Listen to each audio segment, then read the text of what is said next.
My name is Malhotra. I'm a research nurse at UCL. This is my personal story about my experiences of forced marriage. So why this event, or why not?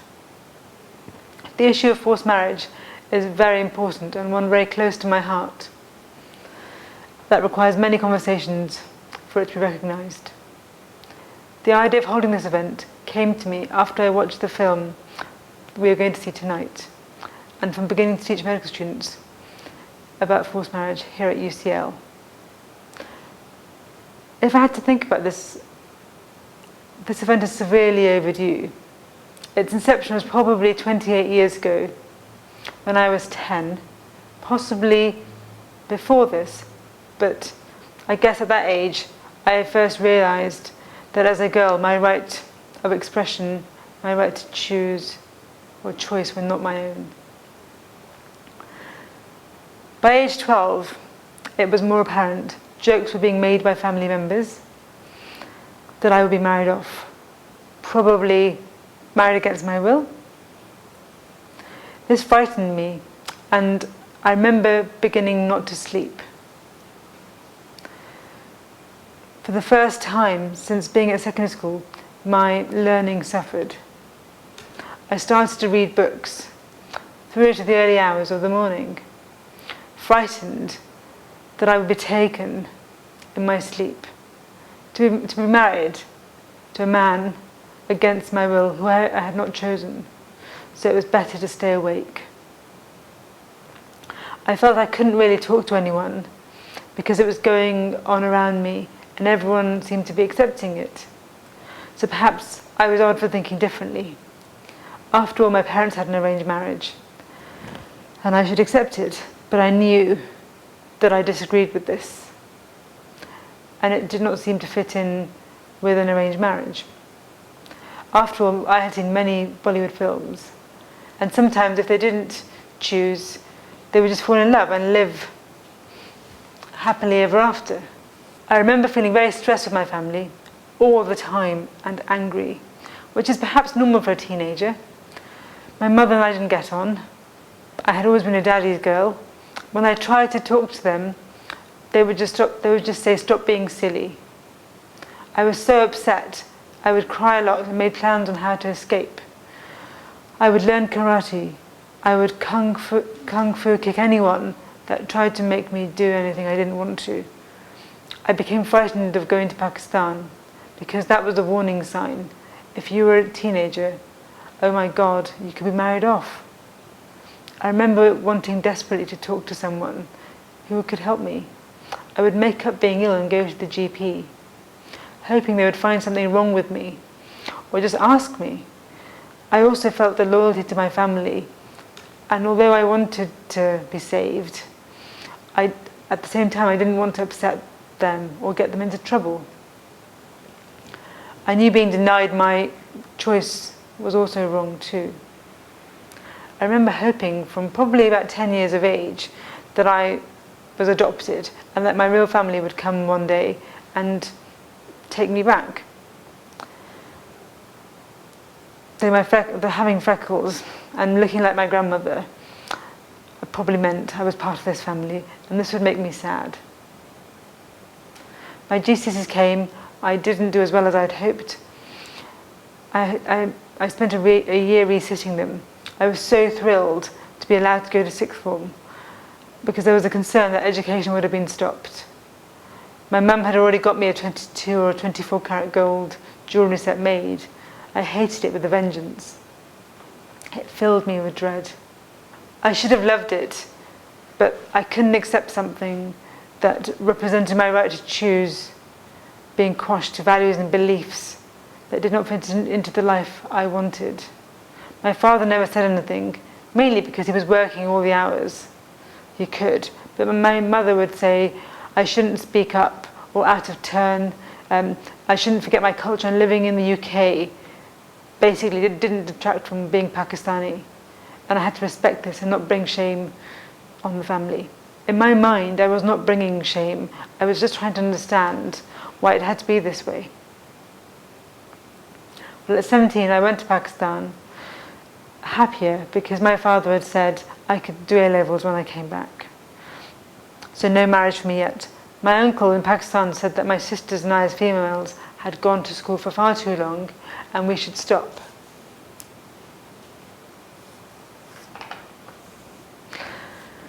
And we didn't need to go to school anymore. Now this man incensed me, so much that I can't tell you. But I had to be quiet and say anything and not say anything because I had a role to play. To be quiet, and women should not be heard, otherwise they are bringing shame to the family. I was so angry with people thinking they owned me. I was so miserable at the thought of staying in Pakistan. I had to keep up this image of being fine and not to start crying in front of everyone. We were told that our father wanted us to stay in Pakistan. I didn't believe that. I wanted to speak to my dad. There were no phones at the house in the village in Pakistan. We had to drive for 10 miles to the closest telephone centre. I remember panicking and stressing on the way to the telephone centre, the bumpy track road that had recently been washed away by floods. I didn't care that people had lost their lives in this flood. I wanted my home, my England. Where were they all now? I thought no one cared about me. We got to the telephone centre. It was early in the morning in Pakistan, a beautiful sunny day, and I knew there was a 6-hour time difference. Please, Dad, pick up the phone. I prayed and prayed. The telephone man dialed the number. After what seemed like a very long wait. Hello? Hello? Yes, call from Pakistan. My nice uncle was with us, and he spoke to my dad first. Then it was my turn to speak. Dad, Dad, I just burst into tears. I remember crying, and my dad saying, what's wrong? Dad, I want to come home. Are we coming home? And my dad said, of course you are. Why wouldn't you? And between sobs I told him. He said, you are my children and your place is with me. I love my dad so much at that moment because he had come through for me. My mother was very different to my dad, and we didn't get on. I feel she wanted me to be married off and off her hands because she thought I was a handful because I would speak up. Phew. I left Pakistan and have never been back since. This is sad, but I was so traumatized, and even now I feel I can't go, though I will go. My uncle did still try and prevent us from leaving, but my dad said no. The family tie and emotional pressure was so thickly applied. My mum saying to him, because he was her brother, of course it was his decision, we would stay. How I hated my mother at that point.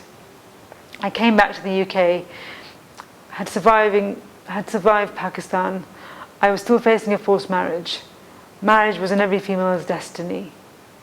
I felt stronger though, and not as tearful, and not as fearful. I felt stronger though, and not as fearful. I wanted to go to university. No one had been to university in my family before. This was going to be big. I had willed an illness. No illness came, but I found out that I had a condition which left me infertile. Hallelujah rang through my ears. Yes, there is a God. My mum did not accept this, and I was afraid of telling her because I knew she would think it was a conspiracy. But having this condition gave me even more strength and actually helped me to avoid a marriage I did not want. My mother was distraught by this. In her mind, this brought further shame. It was awful because she genuinely believed that she had failed. She was worried about the community and what they thought and what they would say. I did not care about this. Looking back, I wish someone had asked me how things were at home, what I thought about relationships and marriage. If they had, they would have seen a frightened young girl struggling to keep afloat. Mentally I was worn down. I felt paranoid. I contemplated self-harm, was withdrawn. I didn't understand sexuality or sexual expression. I didn't know about sex and relationships and felt really alone. I did, however, I have my books and my bad taste in music, which gave me hope. I did also know that I wanted to survive this. I didn't know how, but I knew I would. I was able to leave home legitimately, and now I have my own life. My life is still a work in progress, but I'm able to live independently. Thank you for listening. This is not just my story, but this is the story of many people. Some people who are not as lucky as I was. My name is Professor Nora Groce, and I hold the Lancashire chair here at UCL, where I specialize in the health and well-being of persons with disabilities, including issues of violence and well-being, marriage among members, and forced marriage among members of this often overlooked population. I'm going to be chairing this evening's panel discussion, in which we are fortunate to have a truly spectacular set.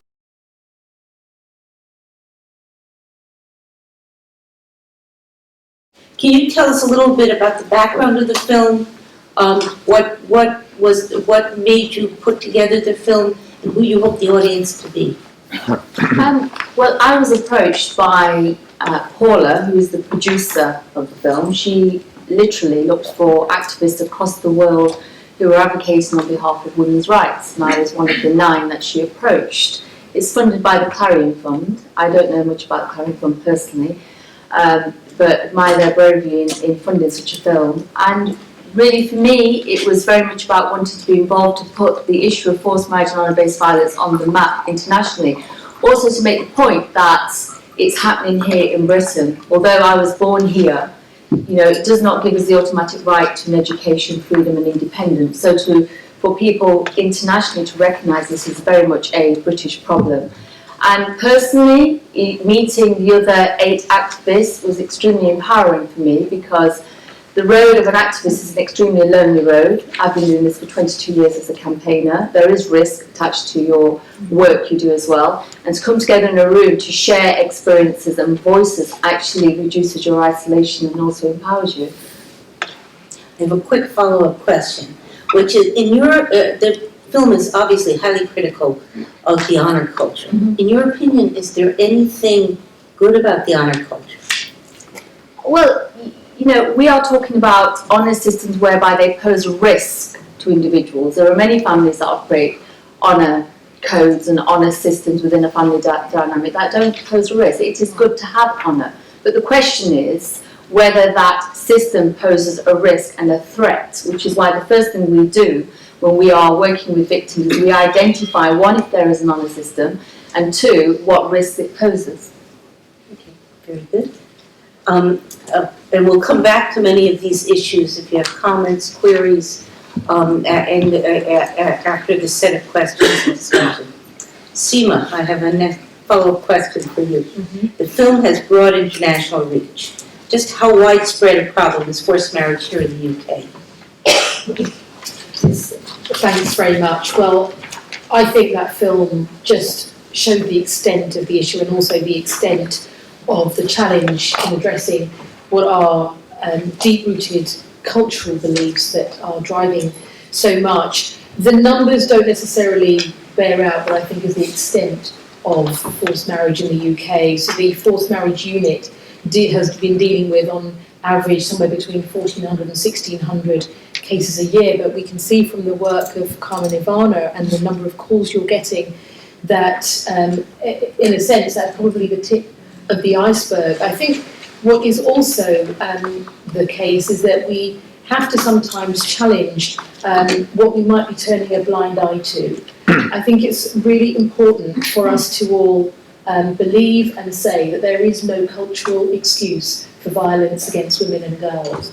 And when we've had, as we've had with public services sometimes, perhaps a lack of understanding or appreciation, so where it might be that a girl disappears from school and it's not clear where she's gone, or maybe not taking some instances of what could well be forced marriage seriously, then actually it's almost supporting the practice taking place.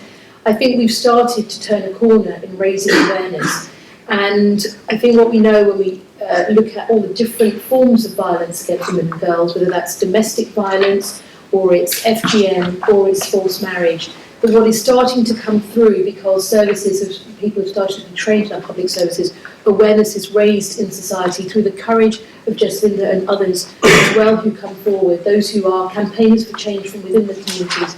What that does is I think it starts to empower others to come forward.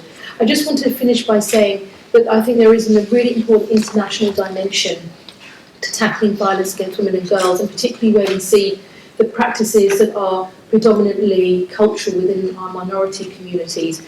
And it is to say this, that if I take the example of FGM as well, that where campaigners have come forward in this country and actually reached a level of political change, and actually reached a level of acceptance of this issue that society has to address, it goes beyond the individual culture and it empowers those women. And what it does is it starts to be noticed in those home countries where really those practices took root. And when I was at the End FGM launch last month, those women were saying that actually it was the girls here who was tackling what was going on in the communities here were the voices that empowered the women in other countries. And it's by tackling this internationally that we will be able to change the practices much more deeply. Thank you. Could I ask a quick follow-up question as well? In this particular film, we're looking, the attention was on the Muslim community. But is it, forced marriages are not unique to the Muslim community? It's not unique to the Muslim community, but the statistics of those who are the victims, whether that's through the forced marriage unit or I think through, as Jasvinder was talking about as well, there is much more coming through from the Muslim community. And so I think it raises a challenge as to how that's addressed, and also how the leaders, men and women from within the community, and we should be saying that within these 16 days of action right now, it's also how the men and women are coming forward from within the communities to help change some of those practices. Thank you. Anne-Marie, you're next on file. Could you explain to us a little bit about the issue of consent and the distinction between arranged and forced marriages? Well, in most civil societies, a marriage is a civil contract. And pursuant to any civil contract law, that is defined by mutual consent. You enter into a contract by consent.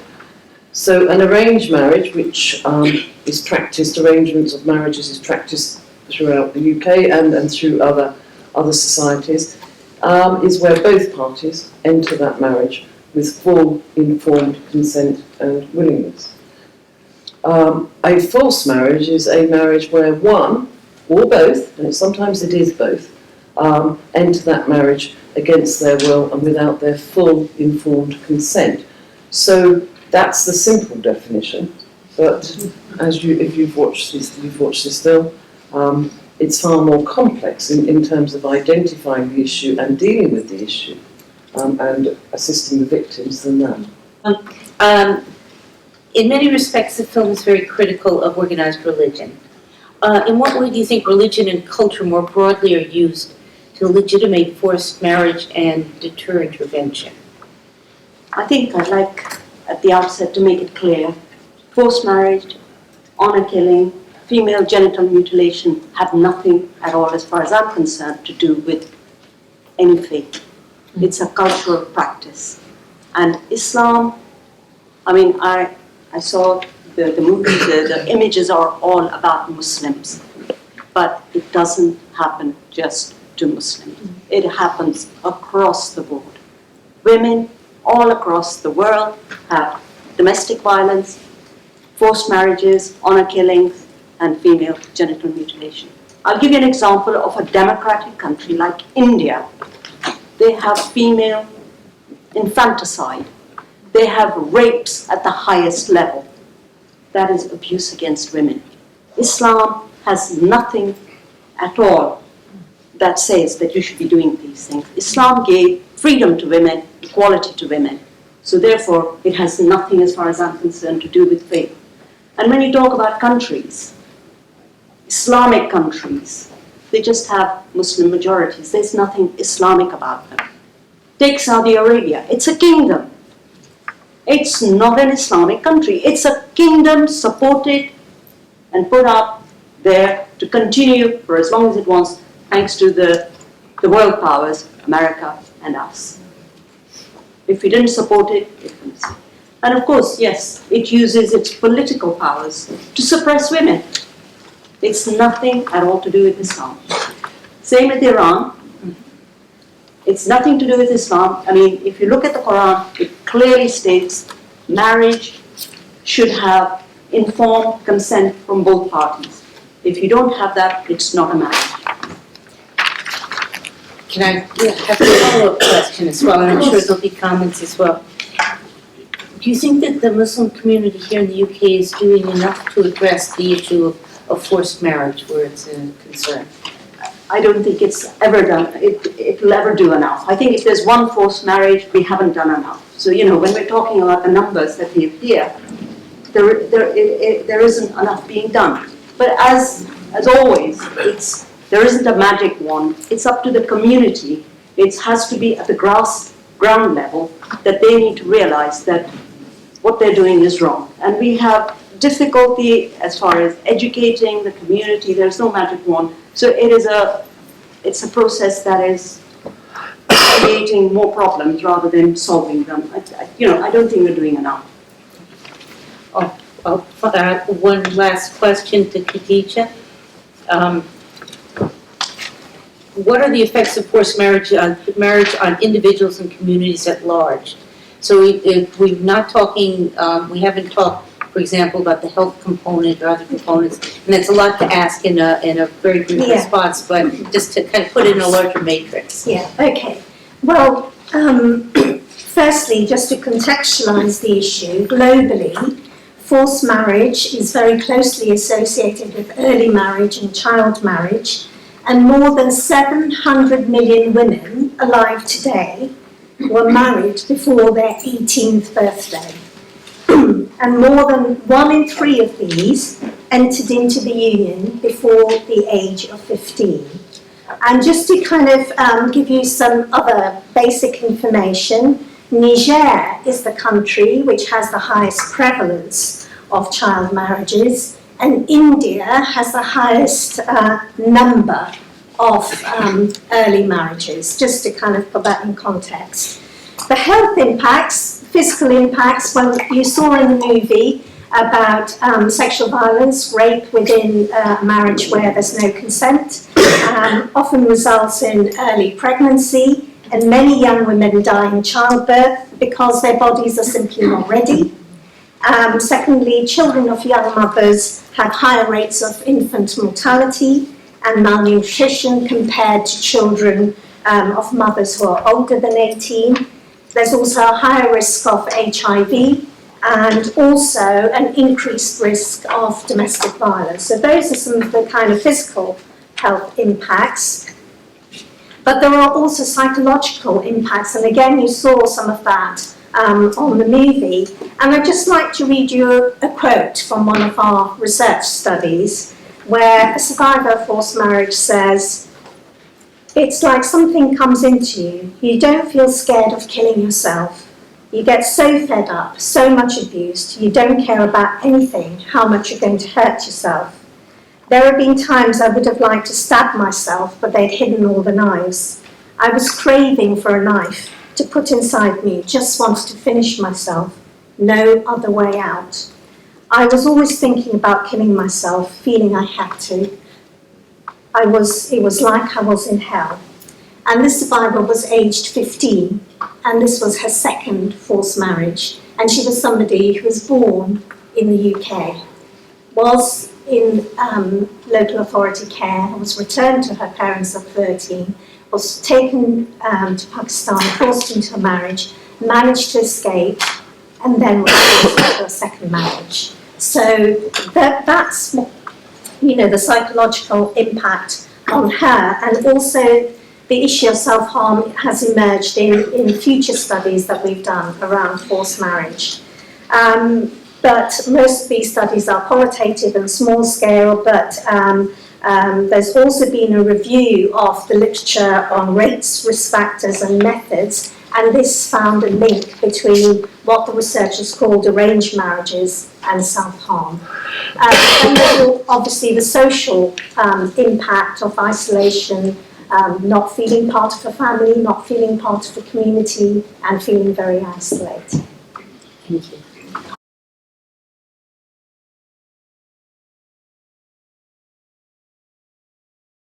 The practice it's really important these practices are understood to be cultural, not religious, even if the communities where they are practiced have particular religions. And secondly, to echo that it isn't just about Islam. And I will say this because I've had pieces of casework that have come to me as well. And one particular piece of casework where it's somebody from the Afghan Sikh community, and quite unusually what she has said to me, and it is her story to me, is that when she was forced to marry somebody, but it was part of a almost like a ransom for her uncle to be released who had been abducted. So the way marriage is used, and it's about kind of getting an asset, or sometimes getting revenge, is also going beyond sometimes what we think about forced marriage being. And so for her, she's still going through the consequences of what she did. And I also want to say this, which is that we can have a whole debate about religion and what religion does, but I think there is something that cuts across all of this, which is male power over women. And it comes down to patriarchy and male power, which manifests itself in different forms and finds ways to gain dominance. Because within every religion as well, you will find those who use the religion to talk about equality. Whenever it comes to Vaisakhi or other events within certainly the Sikh faith, certainly in the Gurdwaras near where I'm in my constituency, so much is talked about in terms of the equality and the message of equality within the religion. So there is sometimes a distance between what the scriptures say in any faith and what the message is that is given. And the question is whose interest that message is then given in.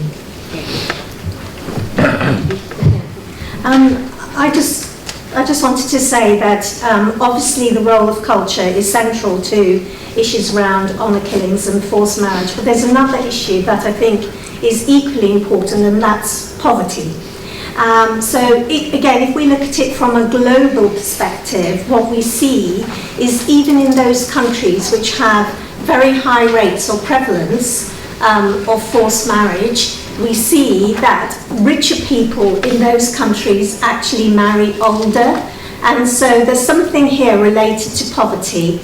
And also in our own research, we saw how the intersection of certain cultural practices, for example, bride wealth, which is where the groom's family gives money to the bride's family. And if the family are extremely poor and do not have food to put on their table, then the whole issue of consent and the whole issue of, culture takes on a different inflection when we intersect it with issues such as poverty.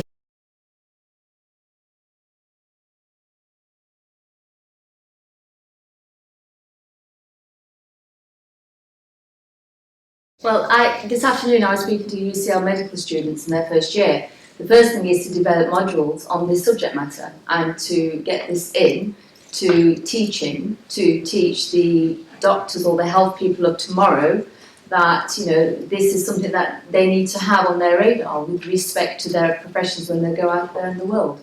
So for me, first and foremost, it would be that. And also for you to also raise your own awareness and understanding with respect to identifying people at risk, potentially students. So we have statutory guidelines now for all health professionals and across all the statutory sector on how to deal with cases, the do's and don'ts, what to do, to have a copy of that and to ensure that you are aware of helpline numbers, posters, putting them up, things like that, I think are also relevant.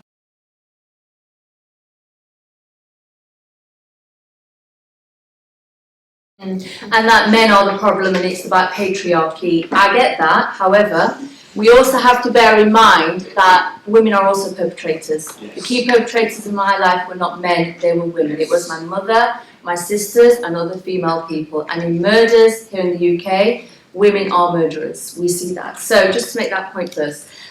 In terms of male case studies, we deal with men. 18% of our calls to the helpline are young men. The forced marriage unit also deal with men. 21% of their case portfolio are men. So we know that it's underreported with respect to men, and that can be for a number of reasons, maybe because they're men, not reporting, and there isn't enough awareness.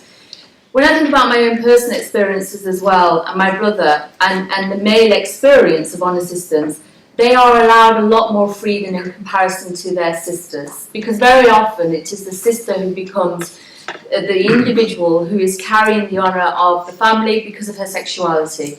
But that is not to say that men are not victims of forced marriages or murder. We've seen male murders in this country. So very often what families do with men is they will apply a lot of emotional blackmail on their shoulders, and they will say things like, well, just go through with the marriage for the sake of the family and carry on doing what you are doing. Now that is not even a compromise, actually. They are victims. And what they mean by that is, well, keep your girlfriend down the road, or keep on being gay, but let's hide it from the community. And I say that because the majority of the male cases we deal with are gay men whose family forced them into a marriage to hide their sexuality. And it just goes on and on and on. So you're right, there needs to be more awareness for men. What I can say about the UK is, we now are the first country really to have male refuges across the UK. We've campaigned for that, government supported that back in 2007. Recently just opened a new male refuge. So now if men are fleeing, the refuge sector is not designed for men in the same way it is women in this country. But we now have male refuge provision and refuge provision for couples. The issue is, men don't know that. Well, it was just around this issue of consent, and I agree with Jasvinder. I think the focus that this is a situation that only affects women is dangerous. And it's the nature of the coercion and the nature of the concept that you can override a basic human right. And I think the figures for male victims is far higher than we recognise. I think the nature of the force with them is different, and the nature of the coercion. And the way they deal with it is different. And the other side of this coin, for those of you who look at family law, is what we call stranded spouses. And there are a significant number of very, very unhappy women and very abused women in this country who came to join their British national spouse, husband, who did not into a marriage that the husband did not want, and then the consequences are often abuse, marriage breakdown at one end, to actual abandonment and stranded spouses abroad who are then separated from their children. So we do need to look at the other side of the coin, and why young men are feeling that they can't resist their family pressure. Okay. Why don't we go from here to kind of open the floor for a series of questions and comments. Hi. Wait, there's a microphone coming your way. Cameron Christian from Dr. King's Solution. I work with hundreds of Muslim youth. Fantastic event, thank you for arranging it. Just a couple of things. In terms of solutions, the generation we're dealing with right now don't really talk about honour. It's pretty much a term not used with young people nowadays, and it's not really an issue. For them, it's more about manipulation of religious text. And I haven't seen much work done in that field, and I can offer you the evidences for that, and it really works wonders. In terms of solutions, it is a consciousness issue here for a lot of young Muslims that I feel guilty that God will be upset if I upset my parents. And not enough people are giving them the evidence that they need. Islam is very clear on this. There's no issue of forced marriage. And I haven't seen on any website, in the government, even on any of the forced marriage sort of charities dealing with the actual evidences, which are very simple. And when they read them, they're quite satisfied that this is not something my religion is saying, and I'm free to not do this. That was one thing I wanted to bring up. So if you could provide those evidences, it will really help thousands of young people. It really will, because it's not an honour issue as much as we think it is anymore. Thank you. Does anybody want to have a comment? Yeah, response? I agree that there isn't enough being done so that people can perhaps look on the MCB website and see that it's very clear. Okay, so you've got the But there has been on the website that what the MCB's position is as far as forced marriages are concerned. There is actually work being done at the moment to produce a sort of a resource actually about the nikah, what is necessary, witnesses, about the fact that a marriage should be registered, and again, really emphasizing that it has to be informed consent. And whoever is doing the nikah has to make sure that both the people are aware that it's an informed consent. So there is a paper that's being produced that will be a resource, we hope, and it's being worked at by the Muslim Council of Britain and MINAB, which is Mosques and Imams National Advisory Board. So, Okay, brilliant. Thank you. so we are doing something. Wait, a few more responses. You wanted to have a follow-up response? Yeah, I mean, the other part of your question was to do with evidence, and I think this links with your question about what can research centres do. The first thing is that there is very little evidence, UK-based evidence, about the impact of forced marriage as well, and I think that those are the sorts of things that also need to happen. Sometimes certain issues are not flavour of the month, and getting research funding to do particular studies, those of you who work in this field will know that that's really difficult to do.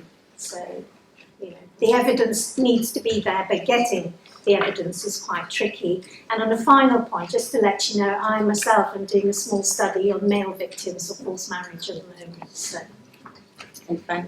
Great. I think it's, in a sense, the question's already been answered and answered incredibly well about what also is going on. But I would just want to add this, which is that actually having what we've called for with sex and relationship education in schools is really important as well, because this whole issue of not having a counter view, or a way that you can actually say what is presented to me within the community in which I live, that isn't necessarily normal, that isn't necessarily the only way.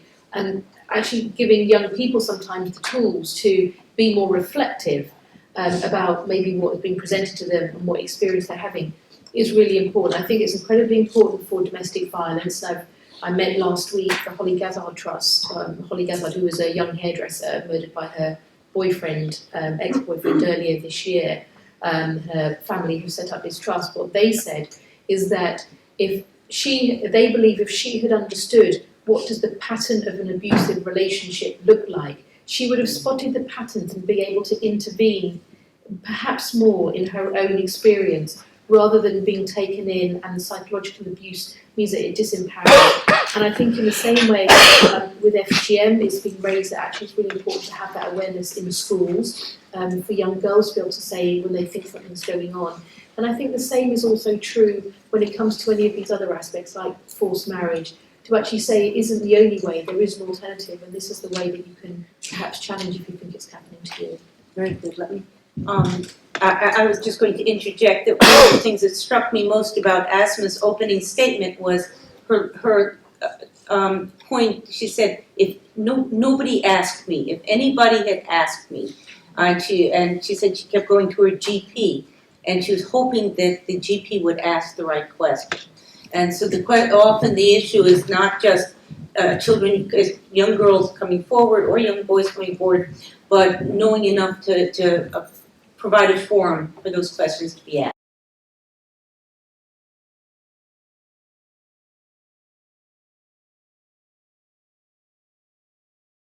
I think from a research point of view, it's pretty tricky, and you're absolutely right. In our last study that we did, we talked to 38 victims of forced marriage, and they were from different backgrounds. And one of the things that the women from African and African Caribbean communities said is, because forced marriage is so much talked about as a South Asian issue, what's happening to us is getting silenced within that. And I think that that's really important to understand that forced marriage does occur in different communities. I mean, we interview people who are from Mozambique, from Cameroon, from Liberia, etc.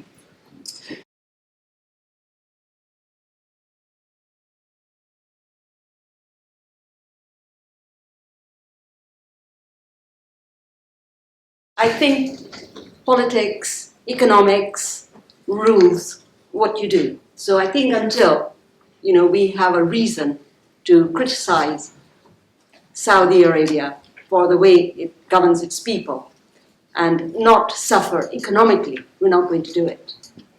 Okay, so politically we're driven by economics. I think once that is the impression that I have. You know, I'm a medic, I don't know these things, but I think it is economy. And that's why we stay quiet about Saudi. I mean, we don't talk about human rights in Saudi Arabia as we do, say, for instance, in Afghanistan. Do we? So I think, you know, there is a political, economic agenda behind everything that we do. Yes, I think it's just an incredibly complex area for all sorts of reasons. I would say that I think it straddles across a conversation about values that is separate but interlinked with a conversation about religion and about culture. And it interplays in different ways. My personal politics is that I believe, and this is why I'm in the Labour Party, and I believe very much in our democracy, that you are best with a secular, in all sense, you know, in all senses really, a secular state that is able to respect all religions. And in that you keep a peace between religions, but what you also do is that you say, from the point of view of democracy, there are values that we will stand by, and we will then enforce those, and enforce those rules through courts of law. Now, it is for each nation to, in a sense, decide for itself, which is part of then the problem, and when people will debate what's happening in perhaps nations where we're talking about cultural and religious practices. But I think it comes down to this, and I think it's a conversation that's ongoing. If you think about the 16 days of action that we are in right now, we start off with the elimination of violence against women on the 25th of November. We end with International Human Rights Day. And the reason for that is because it's trying to link the two, and link the two at an international level. So there is something about something important about progress and politics, which is about this dialogue of equality between men and women as well, that then works its way through across the world. That's why the UN, you know, has made these declarations. And I hope that this is a period in which we can raise awareness of issues, not just here, but solidarity with those who suffer abroad.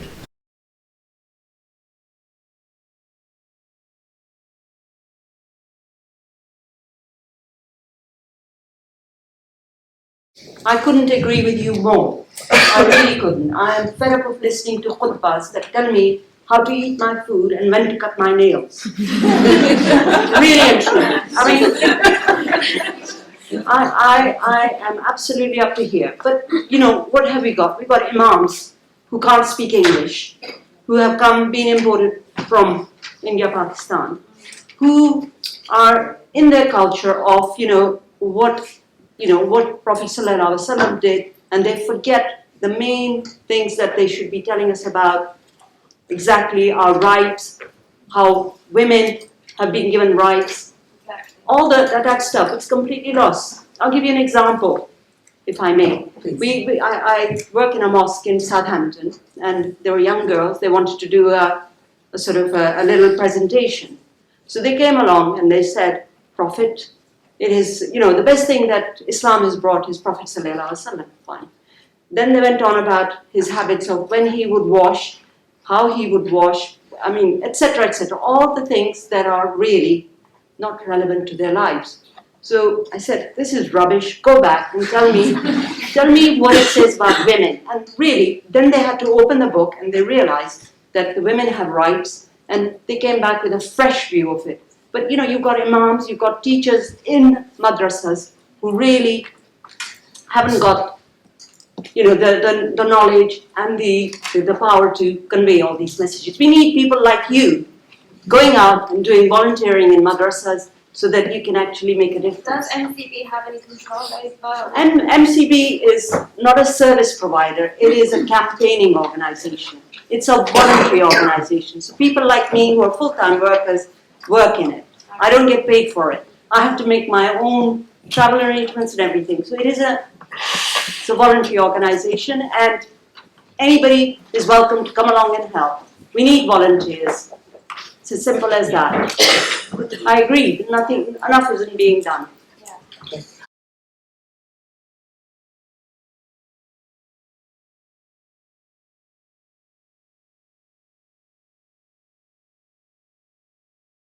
Since the introduction of the Criminal Act in July. I think it's too early to determine whether that's had an impact and had an impact which has deterred victims from coming forward or continuing with a complaint. But having said that, my personal view as a practitioner, in fact my CV's old, I've probably acted for at least over 500 victims and on a daily basis I deal with victims in my practice. I think we looked at criminalisation before we had given the civil statute sufficient time to bed down and assess the impact of that, because it was having a beneficial impact. And what I have noticed in my practice is less people coming forward for civil relief because they're worried, and they conflate the two, and they're worried that if they seek civil redress, that they immediately will involve the police with their families, and therefore they don't seek protection, and we may be losing young people unnecessarily.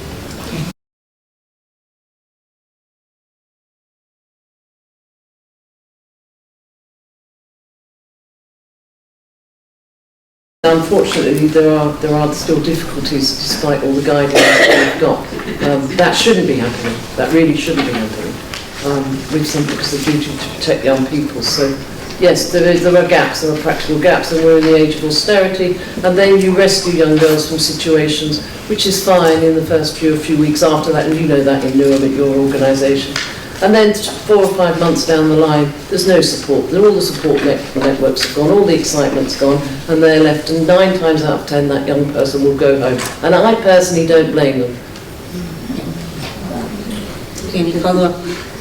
I think you've answered the question really very well. I've really nothing more to add to that.